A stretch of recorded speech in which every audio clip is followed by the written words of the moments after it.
Hello everyone, জুজু সবাই কেমন আছেন? আশা করছি সবাই ভালো আছেন আর আমিও ভালো আছি। আমি এখন যে জায়গাতে আসি এটা হচ্ছে শ্রীলঙ্কান একটি বুদ্ধিস্ট টেম্পল, নাম হচ্ছে নেদিগলা বুদ্ধিস্ট টেম্পল।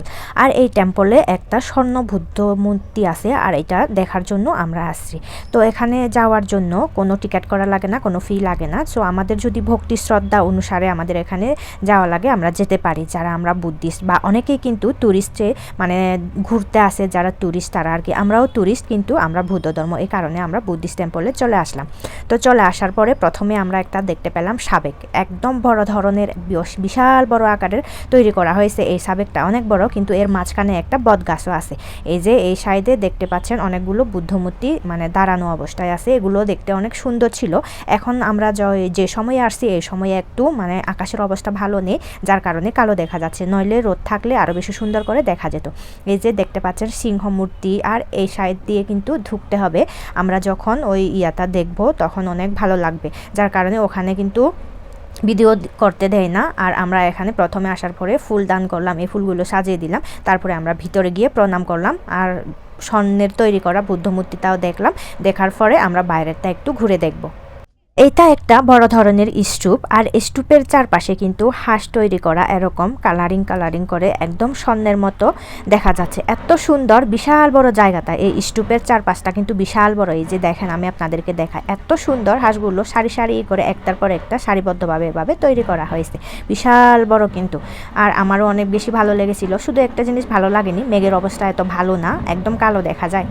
অনেক লোকজন কিন্তু এখানে ঘুরতেছে, ছবি তুলতেছে, ভিডিও করতেছে। তো আমিও আস্তে আস্তে করে এটা ঘোরা শুরু করলাম। এই স্তূপটা আমরা যদি ঘুরে দেখি তারপরে আমরা বুঝতে পারবো এই স্তূপটা আসলে কত বড়। তো আমিও আপনাদেরকে একটু ঘুরে দেখাই। দেখুন কি সুন্দর স্তূপ, হাঁসগুলো এত সুন্দর কারুকার্য করা মানে বানানো হয়েছে, মানে বলার বাহিরে। আপনি যদি নিজের চোখে না দেখেন তাহলে কখনোই বুঝতে পারবেন না এটা আসলে কতটা সুন্দর। আসল সৌন্দর্য দেখবেন যখন আপনি বাস্তবে সামনাসামনি দেখবেন, তখন বুঝতে পারবেন আসল সৌন্দর্যটা। এভাবে ভিডিওতে দেখলেও এত সুন্দর দেখা যায় না। আর আমার কিন্তু এডিটিং এত ভালো হয় না, আমি নিজেই জানি। আর এর নিচে কিন্তু পড়ে গেলে আর কখনো মানে উঠে আসার থাকবে না, এত গভীর নিচে, মানে এটা একদম উপরে তৈরি করা আর কি। এই স্তূপটা অনেক সুন্দর, দেখতেও অনেক ভালো লাগে। এখানে আসলে এমনি আপনি মন পবিত্র হয়ে যায়। যারা বৌদ্ধ ধর্ম বিশ্বাস করে তারা সবচেয়ে বেশি মানে এখানে আসার পরে অনেক ভালো লাগবে, কারণ এই জায়গাটা দেখতে যতটাই সুন্দর এতটাই মানে মনটাও পবিত্র হয়ে যায়। এরপরে আমরা আরেকটা জায়গায় গেলাম, ঠিক এই স্তূপের পাশে আরেকটা জায়গায় গিয়ে এখানে এত বাতাস, এটাও মানে একদম নিচের খাদ থেকে উপরে পর্যন্ত তৈরি করা, একদম উপরে পুরো বাতাসে মানে এখানে যাওয়া যায় না, শক্ত করে ধরে থাকতে হবে। ওই যে আমার ছোট বোন চলে গেছে। এরপরে আমি একটু এসে উপর থেকে নিচে দেখলাম। নিচে দেখার পরে আমার এত ভয় লেগেছিল, মানে এখান থেকে পুরো মনে হয় কেন্দ্রি শহরটা দেখা যায়, এরকম মনে হয়। এত বড় মানে শহরটা, মানে পুরোটা এখান থেকে এত সুন্দর করে দেখা যায়, মানে বলার বাইরে এত সুন্দর। যে আমি একটু করে ঘুরে দেখলাম, ঘুরে দেখার পরে অনেক ভালো লাগলো। এখানে এত বাতাস, মানে আমার অনেক ভয় লাগলো। ভয় লাগার পরে আমি একটু পরে নিচে চলে যাব, মানে এখানে আর থাকতে ইচ্ছে করছে না, বেশি ভয় লাগে, আমি একটু মানে ভীতু বেশি। তো এরপরে আমরা ওখান থেকে চলে আসলাম। চলে আসার পরে এর চারপাশটা আরেকটু ঘুরে দেখলাম। এই যে দূর থেকে দেখাইছে হাঁসের স্তূপটা দূর থেকেও অনেক সুন্দর, কাছে থেকেও অনেক সুন্দর। তো এই চারপাশটা ঘুরে দেখার পরে এখন আমরা আরেকটা স্তূপে যাব।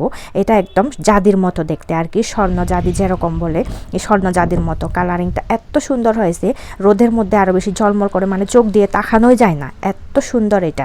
মানে একটু মেঘের অবস্থা খারাপ দেখে কিন্তু কালারটা একটু কম দেখা যাচ্ছে, এমনি যখন পাকা রোদ থাকে এটা কিন্তু একদম তাকানো যায় না, এত কালারিং, মানে চোখগুলো পুরো ঝলসে যাবে এরকম মনে হয়। এই যে হাত জোর করে অনেকে চারপাশে মানে করছে, ঘুরছে, প্রণাম করছে। আর এখানে হচ্ছে সাফের রাজার আর কি বলে এটা আমি জানি না, তবে এখানে করা হয়েছে, তৈরি করা হয়েছে। আর নিচেরটা একটু দেখান, শুধু পাথর আর পাথর, পাথরের মাঝখানে কিন্তু এই টেম্পলটা বানানো হয়েছে, অনেক সুন্দর। নামটাও কিন্তু নেলিগলা বুদ্ধিস্ট টেম্পল।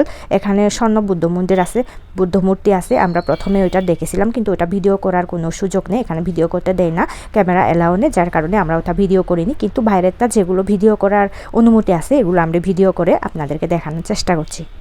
আমরা প্রথমে এই চারপাশটা একটু ঘুরে দেখি। এটা ঘোরার পরে প্রদক্ষিণ করার পরে হাত জোর করে অনেকে প্রদক্ষিণ করে, ঠিক আমরাও এভাবে প্রদক্ষিণ করলাম। কিন্তু আমার হাতে ক্যামেরা ছিল বিদায় আমি 2 হাত জোর করতে পারিনি। তো যতটুকু পারি আমি চেষ্টা করছি এটা ঘুরে দেখানোর জন্য। তো ঘুরতে ঘুরতে আমি প্রথমে এক সাইডে চলে আসার পরে এদিক থেকে আরেকটা সাইডটা আমি আপনাদেরকে একটু দেখাই। এই যে দেখেন, একদম নিচে পড়ে গেলে আর কোনো মানে থাকবে না, এখানে উঠে আসার কোনো সুযোগ নেই, এত এত বড় পাহাড়ের মাঝখানে একদম উপরে এভাবে তৈরি করা। শ্রীলঙ্কা যদিও বা ছোট দেশ হয়, কিন্তু আসলে এগুলো যেভাবে তৈরি করছে আমার এটা ছোট মনে হয় না, মানে অনেক বড় মনে হয় আর কি। কারণ পাহাড় কেটে কেটে চারপাশটা ঘুরে ফিরে অনেকগুলো বুদ্ধ মন্দির বুদ্ধ মূর্তি আছে, এই কারণে মানে আমার কাছে বড় মনে হয় আর কি। অনেক সুন্দর, কোনো জায়গায় কোনো ময়লা আবর্জনা ফেলে দেয় না, সব জায়গায় পরিষ্কার পরিচ্ছন্নতা, এই কারণে আমার অনেক বেশি ভালো লাগে। তো এই সাইডটা আমাদের ঘোরা শেষ, এখন আমরা চলে যাওয়ার জন্য রেডি। এই যে এই রাস্তাটাও দেখেন, মানে এই জিনিসটা, এই রাস্তাটা এত সুন্দর লাগে আমার কাছে। মানে ছবি তুলেছিলাম, কিন্তু আকাশের অবস্থা ভালো না দেখে কালো ঝাপসা এরকম হয় আর কি, ছবিগুলো এত সুন্দর আসে না। আর এই রাস্তাটা পার হওয়ার পরে যখন আমরা সিঁড়ি দিয়ে আসছিলাম, এই সিঁড়িটাও এত সুন্দর, মানে কি বলবো বলে আর বোঝাতে পারবো না। আপনারা যদি কখনো শ্রীলঙ্কায় আসেন তাহলে অবশ্যই একবার হলেও এই বুদ্ধ মন্দিরে ঘুরতে আসবেন। আসলে এত সুন্দর সিঁড়িটা, মানে কি বলবো, আমি নিজের মানে করতে পারছি না, নিজেকে বিশ্বাস করতে পারছি না যে আমি এত সুন্দর একটা জায়গায় চলে আসলাম।